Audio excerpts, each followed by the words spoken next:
So this is interesting. I wake up, I decide, what I'm going to do for videos for today. I check a couple of the news sites. I'll peruse even the Twitter.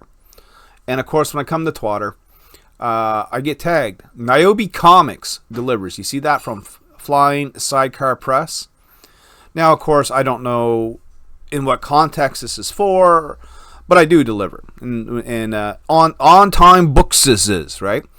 So I scroll up to see, sort of what it is that we've been tagged into, and I think this is worthy of discussion. And what it is a post made by Eric O'Sullivan, who I don't know. He doesn't follow me. I don't follow him. But he says, and I quote, "I think I might be giving up on crowdfunding comic books. I am entirely disenchanted by the experience. From lateness to reaching out to creators with questions about my legit purchases, and ignored. This seems to be a common story for customers. I would continue back to Renee Draws and Plaster Harris because they got their shit together. Perhaps even one major player as well, but I can't see myself continuing this. It's not like the weight is killing me, yet it's killing my interest." This is a common opinion on crowdfunding, and have preached this for years, John. For years, all right? One bad apple can make the bag rotten. One bad apple can turn someone off from crowdfunding. And I've given this example 1,000 times, but let's do it. Let's do it 1,001. Let's say I'm watching YouTube, I'm on Facebook, I'm on the Twitter, and I see something that looks kind of cool from a creator, and I go, you know what? I've never done this Kickstarting thing before, but damn it, that book looks fucking cool, and I want it in my collection. So I go ahead and I back this book. I put my credit card online. I go ahead and I back this book. Maybe it's $20 and $15 shipping. I'm just paying now $35 American for a 24-page floppy comic book, and I'm excited to get it. And then a few months go by, and nothing happens. And then another few months go by, and then nothing happens, and we're past the due date, right? And a year goes by, and it's crickets. And 2 years go by, and I got no book. Look, this is insanity, right? And this is a common practice where people who I don't think intentionally mean to fuck other people over, but maybe they do. But I think it's more likely that the people who raise these funds for these comic books are sort of barely getting by as it is. They barely make the funding for the book, which isn't enough for them to make the book. And they end up spending and squandering the money and have nothing to show for it, and backers have no books, right?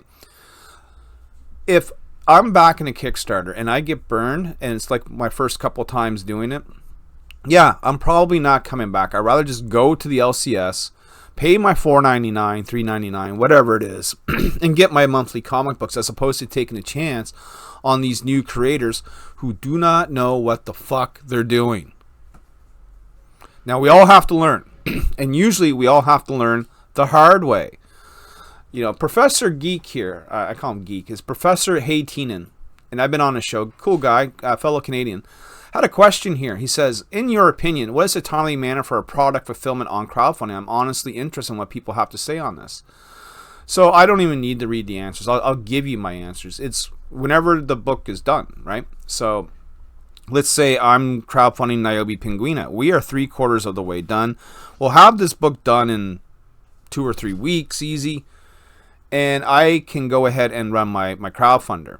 Because the book is almost completed, basically we just need to run the crowdfunder, get the money, go to print. So I say a couple months after you ran your campaign is acceptable time, right? But basically it's whatever you put in as a shipping date. So if I'm running the campaign and I say, hey, you're not getting your books until March 2024, well, by the time March 2024 comes around, you better have my book to me, right? Now, sometimes people are a couple of weeks late, a month late. And, if you're a month late in comics, you're pretty much early.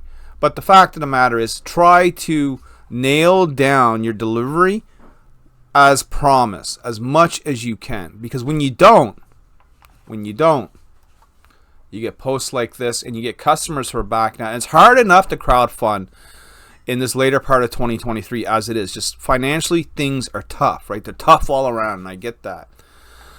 But to wait a year, 2 years, 3, and we've seen 3 years, for a book, That falls on the realm of insanity. You know, Eric says, I think within a year of opening a campaign, yet when it's over a year late and it gets later every week, it's a sigh. Of course it is, man. Of course it is.